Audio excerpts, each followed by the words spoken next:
Louisiana is known for its rich culture and haunting beauty, but beneath the surface lies a deeper story, one of ancient civilizations, forgotten tribes, and unexplained structures. From mysterious mounds to vanished villages, these lesser-known mysteries challenge what we think we know about the region's past and hint at secrets still buried in the bayous. Poverty Point Earthworks.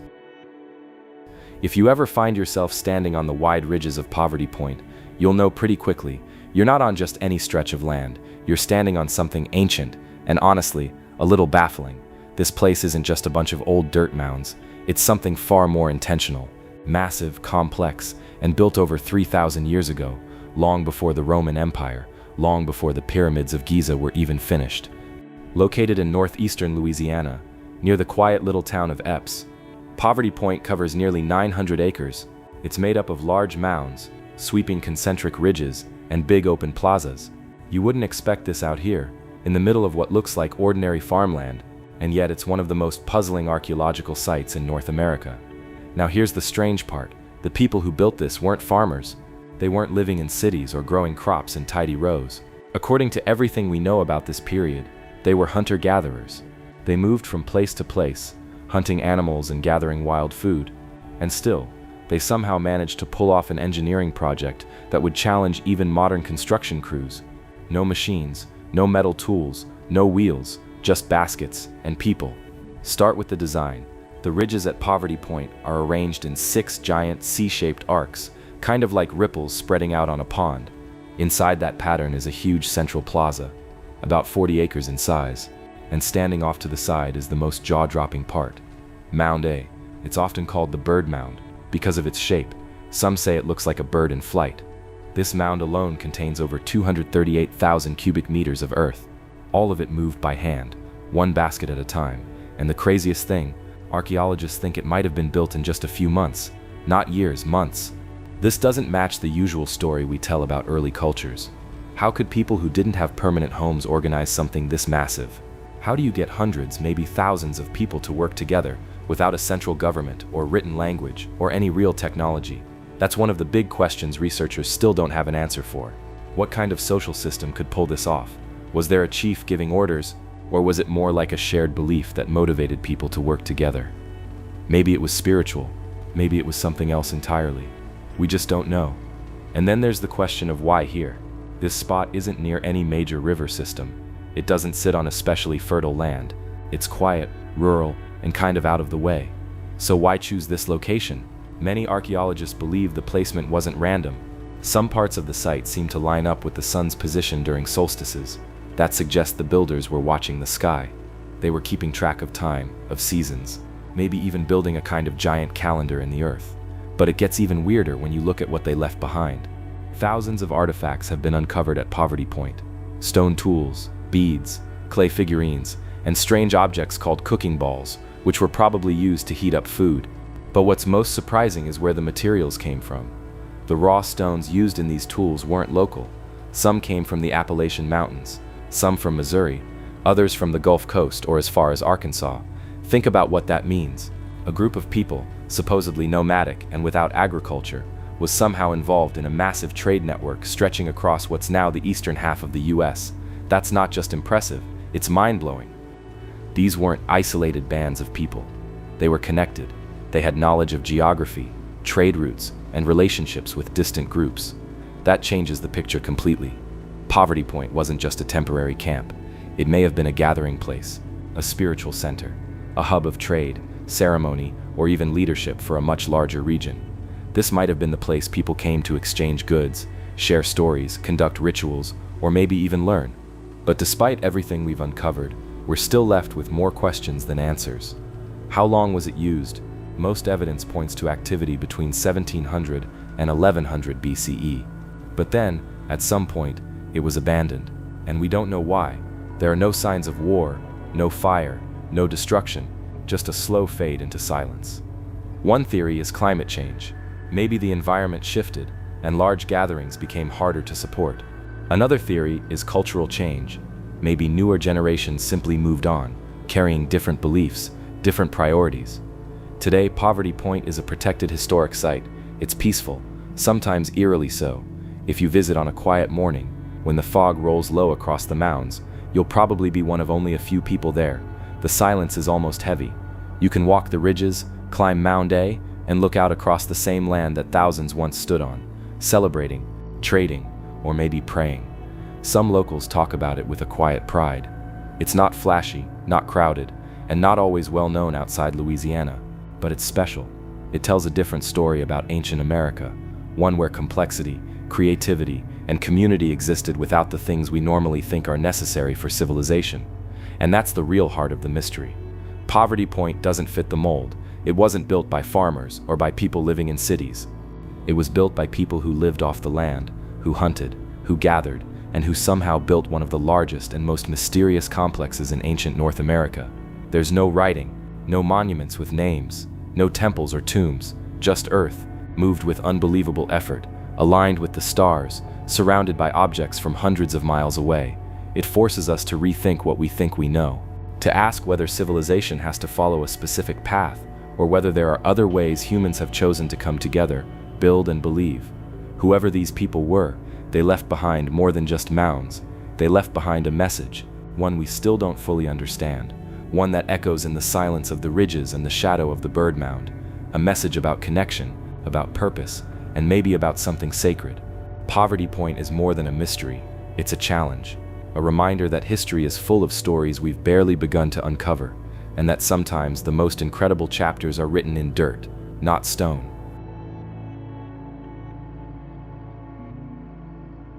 The lost tribe of the Ouachita Mountains. Tucked deep in the misty highlands of western Louisiana, brushing right up against the Arkansas border, lies the Ouachita mountain region. It's peaceful, rugged, beautiful in that quiet, undisturbed kind of way. But beneath the calm, this land holds a whisper, an old story that refuses to fade, a mystery passed down through generations.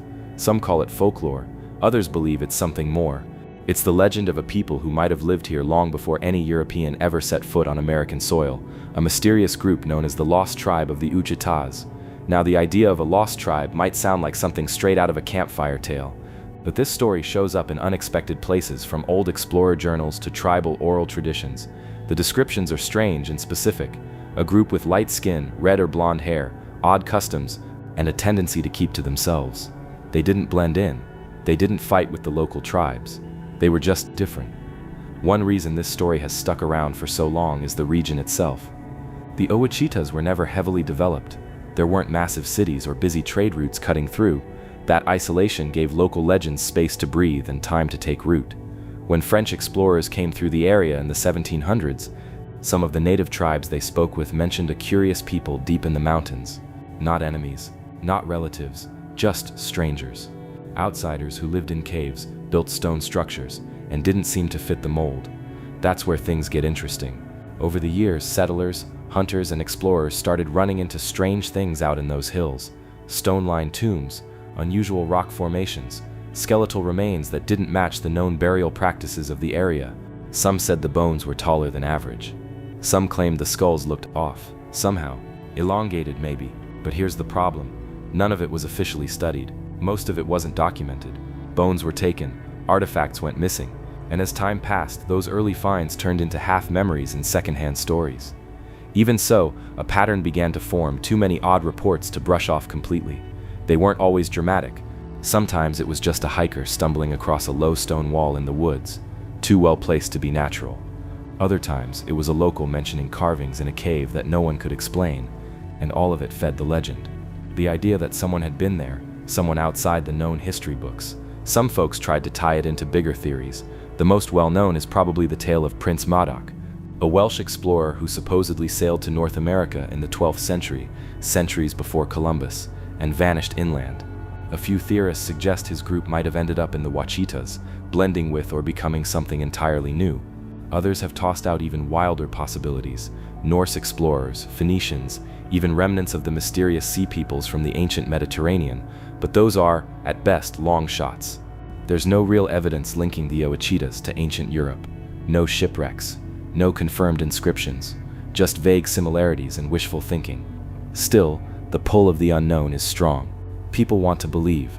There's also a more grounded theory, one that doesn't require far-off explorers. Maybe this so-called lost tribe was just an isolated indigenous group, one that didn't leave behind much and didn't fit neatly into what we know about the Caddo Choctaw or other tribes in the region. The Southeast was home to hundreds of smaller groups with unique languages, beliefs, and customs. Disease, colonization, and war wiped many of them out before their stories could be recorded. It's entirely possible that one of those cultures survived a little longer in the remote folds of the Ouachitas, long enough to be remembered, just vaguely enough to become a legend. But that still doesn't explain the weirdest part, the structures. Some of the earliest reports described low stone terraces built along the slopes of the mountains. These weren't random rock piles. They looked intentional, like someone had once shaped the hills into something useful, maybe for farming, maybe for shelter. Whatever the purpose, it didn't match what we know about local indigenous architecture. The Southeast wasn't known for stone building. Wood, yes. Earth, definitely. But stone, that was rare. Still, people continue to search. Every few years, a hiker or amateur researcher stumbles on something odd, a rock alignment that seems too straight, or a cluster of mounds tucked deep in the forest, far from any known site. Locals sometimes talk about burial circles hidden off-trail, low, round mounds that don't match the more famous native sites in the area. What keeps this legend alive isn't just what was said, it's what still might be out there. The Ouachitas are remote, thick with forest, hard to access in many places, and not as heavily studied as other parts of the state. It's the kind of place where secrets could absolutely stay buried. If there was an isolated group living here once, building with stone, hiding in caves, it's possible we haven't found everything they left behind, and maybe we never will. Maybe they were just a small, forgotten branch of a known tribe. Maybe they were something else entirely. But either way, the mystery touches something deep. It's not about proving a theory, it's about wondering what's been lost, wondering who walked these trails before us, wondering if the land remembers what people have forgotten. Today, the Ouachitas draw mostly campers and bird watchers. You can hike for hours without seeing another person. The wind moves through the pines, creeks run cold through the valleys. Everything feels untouched, but if you know what to look for, stone rows under the moss, faint terraces cut into the hillside, or strange markings inside shallow caves, you might start to wonder too. You might ask yourself, who lived here before the names and dates? Who built things that don't match the record? And why did they disappear so quietly?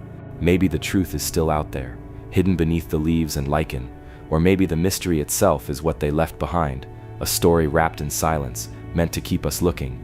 And so the lost tribe of the Ouachitas remains just that, lost, but not forgotten. The ghost city of Frenier. Not far from the edge of Lake Pontchartrain, tucked between the cypress trees and tangled swampland west of New Orleans, there used to be a quiet little town called Frenier. Today, you'd never know it was there. The woods have taken it back. The water covers most of what's left. But if you ask around, maybe talk to an old fisherman or one of the swamp guides, they'll tell you that Frenier didn't just vanish. It was taken. To understand the story, you've got to go back more than 100 years. Back then, Frenier wasn't much, just a small settlement perched along the railroad tracks. It had a post office, a depot, and a few dozen homes built near the edge of the swamp. Most people grew cabbage, worked the rail line, or harvested cypress lumber. It wasn't glamorous, but it was a place where people lived, worked, and raised families. It had its own rhythm. And then came Julia Brown. Julia lived right on the edge of town, where the land melts into marsh. She was known as a healer. Some say she practiced voodoo, others say she was just deeply spiritual. Either way, people came to her for help, herbal remedies, prayers, blessings. She wasn't exactly warm, but she had a reputation for being powerful, respected, and feared. Over time, folks started depending on her too much. They came with their problems asking for help again and again, but they didn't always show gratitude. Some say Julia felt used, like the whole town leaned on her, but didn't really care about her, and according to legend, she grew bitter. Then came the warning. "One day I'm going to die," she supposedly said, "and I'm going to take the whole town with me." At first people brushed it off. Maybe she was angry, maybe it was just talk, but that one sentence stuck around, and everything that happened next made it hard to forget. Julia Brown died on September 28, 1915. The town planned her funeral for the next day. People gathered, family, friends, neighbors, all coming to pay their respects. That same day, without much warning, a massive hurricane began forming in the Gulf of Mexico. Overnight, it strengthened into a monster. On the morning of September 29th, Just as the funeral was getting underway, the storm slammed into the Louisiana coast.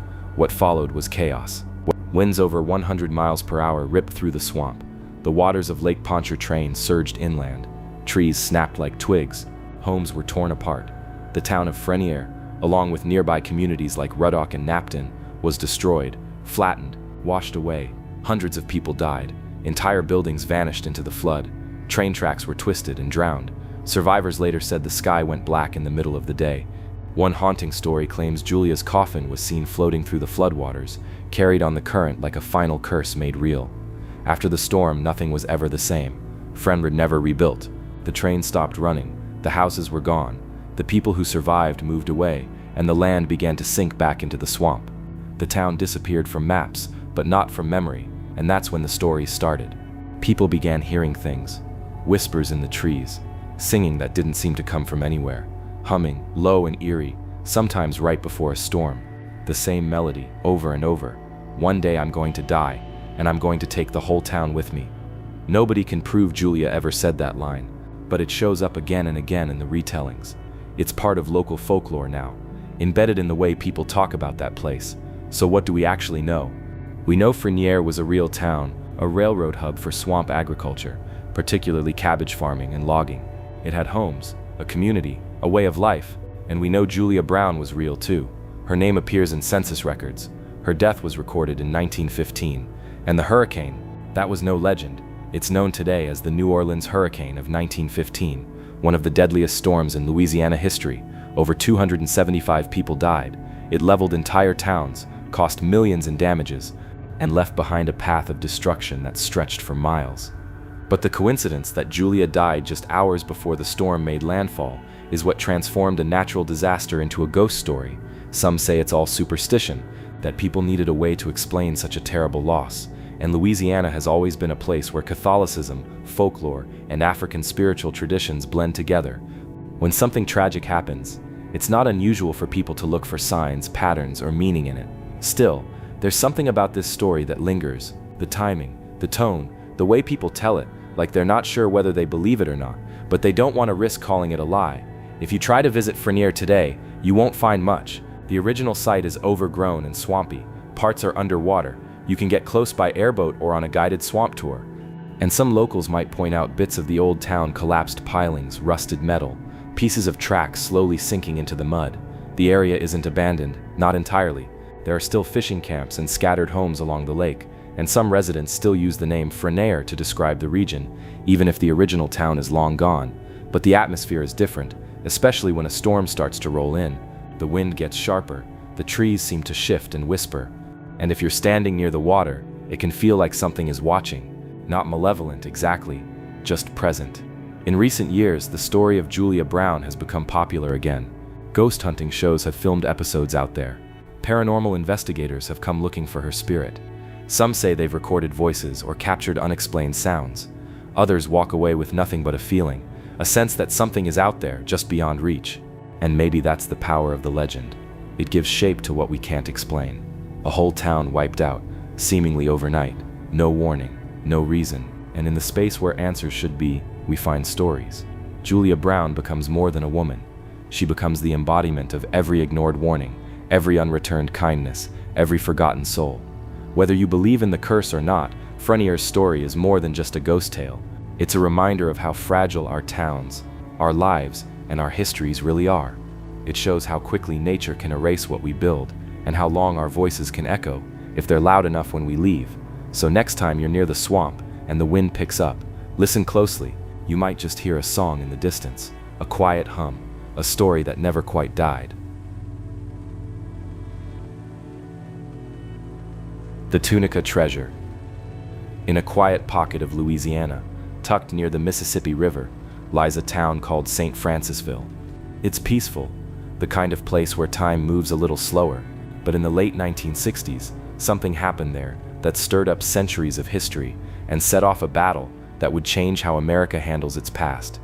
The story begins in 1968, when a man named Leonard Friier was poking around a place called Trudeau Landing. It was an old plantation site, nothing fancy, just a stretch of riverbank with soft soil and scattered trees. Friier wasn't an archaeologist or a historian. He was just curious, but what he found buried beneath the earth would shake both of those worlds. He hit what turned out to be ancient burial sites, graves really. Inside them were objects that didn't belong to him: copper pots, iron tools, shell beads, weapons, and all kinds of delicate handcrafted items. These were sacred. Many of them had been placed in graves alongside the remains of Tunica ancestors. To the Tunica people, who'd been pushed and scattered across Louisiana over the centuries, these items held deep spiritual meaning. They told stories, they carried memories, and now they were being sold off piece by piece, like souvenirs. Back then, the Tunica tribe was living mostly in central Louisiana, with limited resources and even less visibility. But when they found out what was happening at Trudeau Landing, they didn't stay quiet. They decided to fight. And it wasn't just about getting back the artifacts. It was about protecting their history, their identity, and their dead. That's when things got serious. The tribe filed lawsuits, going after both the state of Louisiana and the institutions that had bought or taken pieces of the treasure. At the time, there were no strong laws about returning Native American cultural items. The tribe was trying to do something that had rarely been done before: demand the return of stolen history. This legal fight dragged on for years, almost 2 decades. But the Tunica didn't back down, and eventually they won. Not just a little, they got back everything. The items, the human remains, the whole collection, which became known as the Tunica Treasure, was returned to the tribe. It was one of the biggest repatriations of Native American cultural material in U.S. history, and it helped lay the groundwork for something much bigger. In 1990, partly because of this case, Congress passed the Native American Graves Protection and Repatriation Act, NAGPRA for short. It gave tribes legal tools to reclaim sacred objects and ancestral remains from museums and other institutions. The Tunica Treasure played a major role in making that happen. But let's go back to the treasure itself, because it's more than a pile of artifacts. It's a snapshot of a world in transition. Inside the collection, you'll find traditional native tools, pottery, and beadwork, but also European items like French knives, Spanish coins, and glass beads that came from across the Atlantic. These weren't random trade goods. They were signs of a people adapting to survive, navigating early colonization, and making choices about what to hold on to and what to let go. What's especially moving about the treasure is the craftsmanship, the detail in the jewelry, the smooth polish of the stone tools, the way even the simplest items carry a sense of intention. These things weren't buried just to fill space. They were meant to go with loved ones into the afterlife. Losing them wasn't just an archaeological loss, it was a theft of spirit. Today, if you visit the Tunica Cultural and Educational Resources Center in Marksville, you can see many of these items on display. The center is quiet, not flashy or high-tech, but there's a reverence in the way everything is arranged. It feels like a place for reflection, not just observation. The tribe didn't just get their items back, they turned that victory into a space for learning, healing, and cultural revival. What's even more powerful is knowing that the Tunica people are still here, still preserving their traditions, still telling their story in their own voice. For a tribe that was once nearly erased, that's no small thing. But there's something else to consider, something that still hangs over this story like morning fog on the Mississippi. What else is buried out there? Trudeau Landing was just one part of a larger settlement area. Archaeologists believe there could be other graves, other ceremonial sites, maybe even entire villages hidden beneath farmland or river mud. Some may never be found. Others might already be gone, lost to erosion or bulldozers. The question now is whether Louisiana and America has learned enough from the Tunica Treasure to treat what's left with care, because that's what this story is really about. Not gold or fame or adventure, but memory, how we hold it, how we protect it, and how easily it can be taken away. The Tunica Treasure isn't just a collection of old things, it's a bridge between generations, between cultures, between silence and truth, and it's a reminder that sometimes the real treasure isn't what we dig up, but what we choose to honor. The Cursed Mounds of Marksville. In the quiet town of Marksville, right in the middle of Louisiana, there's a small park that doesn't look like much at first. It's got rolling grass, a few trees here and there, and a walking path that winds between low, rounded hills. Most people driving by probably wouldn't think twice, but those hills aren't just part of the landscape, they're ancient. And for some folks, they're more than just archaeological sites. These are the Marksville Mounds, and for as long as people can remember, they've been rumored to be cursed. Now, the history here is older than you might expect. Around 2,000 years ago, From roughly 100 BCE to 400 CE, this land was home to a group of people known today as the Marksville culture. They were part of a broader network called the Hopewell Interaction Sphere, a kind of trade and ceremonial alliance stretching across much of the eastern U.S. They built mounds, held ceremonies, and buried their dead with care and intention. The Marksville site was one of their ceremonial centers, and over time it grew into something sacred. But fast forward to the present, and that sacred feeling hasn't gone away. In fact, for some, it's grown heavier. Strange stories have clung to this land, people claiming to feel uneasy near the mounds, weird equipment malfunctions, dreams that don't quite feel like dreams. And for those who've tried to take something from the site, whether out of curiosity or greed, the stories get even darker. That's how the place got its nickname, the Cursed Mounds of Marksville. Let's start with what we know. The site is made up of several mounds arranged in a kind of circular pattern, with the biggest one called Mound 4 rising about 30 feet above the flat Louisiana terrain. There's also a ridge or embankment that might have marked off a ceremonial space. Archaeologists have found pottery, tools, ornaments made from copper, and shells, and even remains of wooden buildings that once stood atop the mounds. What really stands out, though, is how carefully everything was planned. These mounds weren't random piles of dirt, they were built with purpose. Underneath the largest mound, they found graves. Some had elaborate offerings, carved pottery, shell jewelry, copper pieces. These weren't everyday folks. These were people who likely held spiritual or social importance, leaders, shamans, maybe ancestors tied to the rituals of the land. But somewhere along the line, people stopped treating the site with the same respect. In the 20th century, especially during the 1930s and again in the 1960s, amateur relic hunters started poking around. Some were looking for artifacts to sell, others just wanted a piece of history. Either way, they disturbed the land. And that's when the bad luck stories began to snowball. People who took objects from the mounds started having accidents. One man who pocketed a pottery shard later lost his home in a fire. Another described feeling a crushing pressure on his chest just from standing on one of the mounds. Some who worked there reported unexplained sickness, financial disasters, or just a long stretch of things going wrong. At first, most folks didn't make the connection, but as the stories added up, locals started warning each other. Don't mess with the mounds, don't take anything, don't even joke about it. Even professional archaeologists haven't been immune. Some who worked at the site told of failed equipment, corrupted data files, and nights filled with strange, unsettling dreams. Nothing that screams paranormal activity, but just enough to notice, enough to wonder. This kind of thing isn't unique to Marksville either. All across the Mississippi Valley, Ohio, Arkansas, Illinois, you'll find similar stories, burial mounds that carry warnings, sites where disruption seems to bring misfortune. Whether it's a spiritual consequence, a psychological reaction, or just coincidence, the pattern is hard to ignore. Part of what feeds the mystery is how little we actually understand about the beliefs of the Marksville people. There's no written language left behind, and the oral traditions, if they ever existed, didn't survive. What we know comes from the layout of the mounds, the placement of burials, and the objects buried with the dead. Some researchers think the entire site was aligned with the stars or the seasons. Maybe it was used for solstice ceremonies. Maybe it marked the changing of the year. But truthfully, we don't know, and in that space of not knowing, stories grow. To the modern-day descendants of tribes in this region, especially those tied to the Marksville, Biloxi, and Tunica peoples, this isn't just a historic site. It's sacred ground, not a museum exhibit, not a tourist stop. It's a resting place, and to them, the idea of a curse isn't about vengeance or ghost stories, it's about spiritual imbalance. You disturb the peace of the dead, and things fall out of place. That's not superstition to them, it's a deep part of their worldview. Today, the Marksville Mounds are protected as part of the Marksville State Historic Site. There's a small museum nearby, with displays of pottery and maps of what the village might have looked like. A walking trail loops through the area, and on most days it's quiet, peaceful even. But once you step into that space, you feel it. The air changes. There's a certain stillness, like the ground is listening. The sun seems to fall a little differently on the earth here. It's not threatening us to wear. There have been a few efforts over the years to develop the area, add parking, lay new roads, maybe even build a hotel nearby.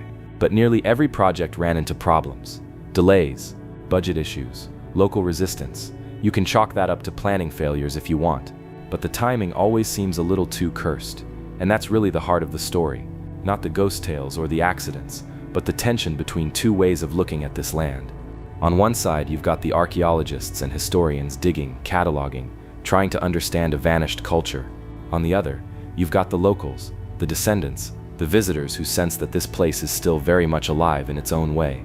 And in the middle sits the earth, silent, old, and holding more than it lets on. So if you find yourself in Marksville and you decide to visit the Mounds, don't expect anything flashy. There's no sound and light show, no costumed guides. What you'll get is something much more subtle.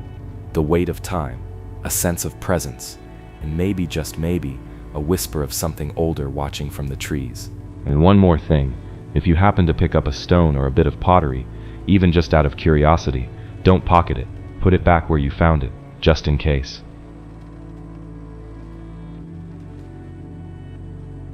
Indian village on Avery Island.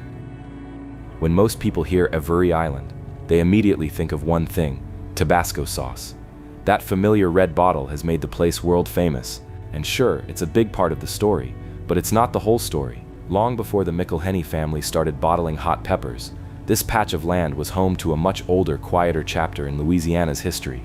Beneath the fields and factory lies the barely remembered footprint of a Native American village, one that may go back thousands of years.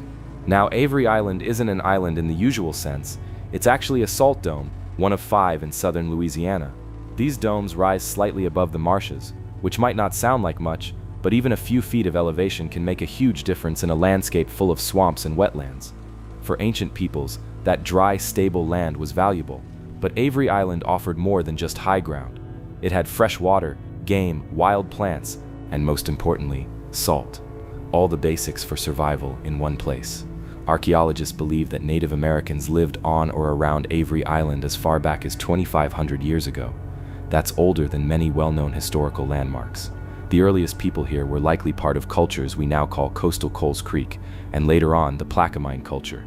These weren't wandering nomads. They built earth mounds, lived in villages, and had complex spiritual practices.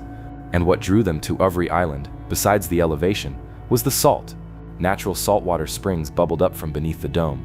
People would collect the brine and let it evaporate in the sun, leaving behind salt crystals they could use for food, medicine, and trade.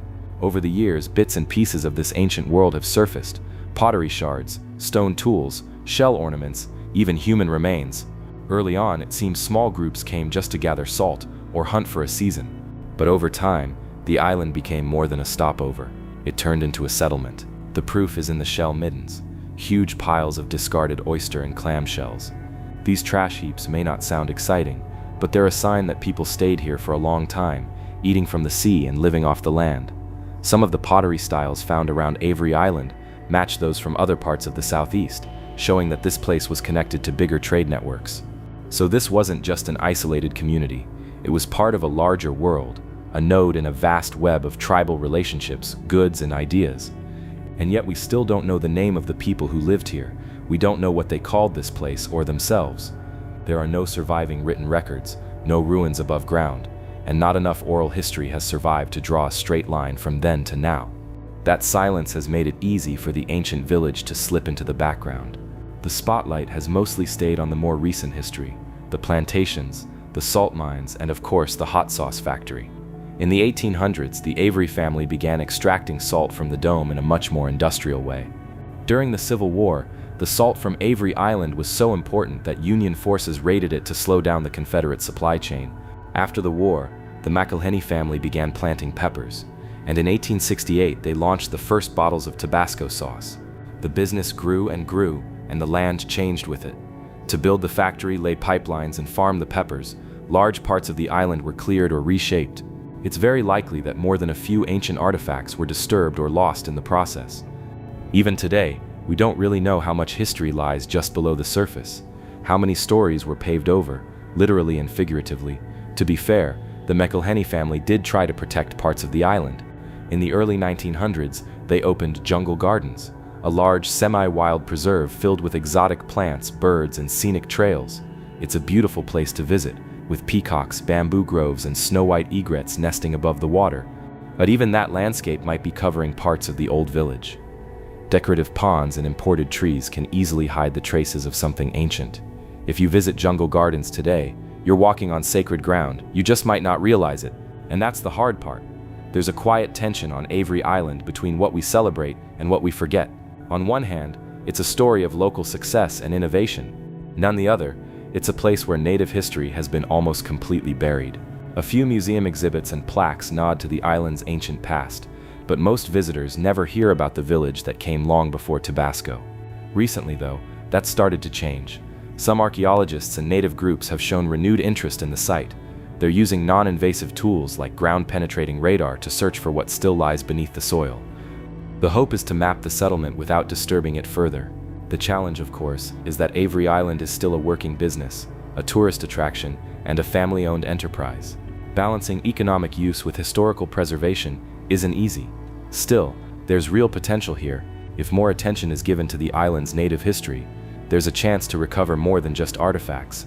There's a chance to connect the land to living descendants, to bring back a sense of continuity that's been lost. But that takes more than just curiosity. It takes respect. It means making room for stories that haven't been told yet. If you ever find yourself at the edge of Avery Island, looking out over the marsh where the trees start to thin, take a moment.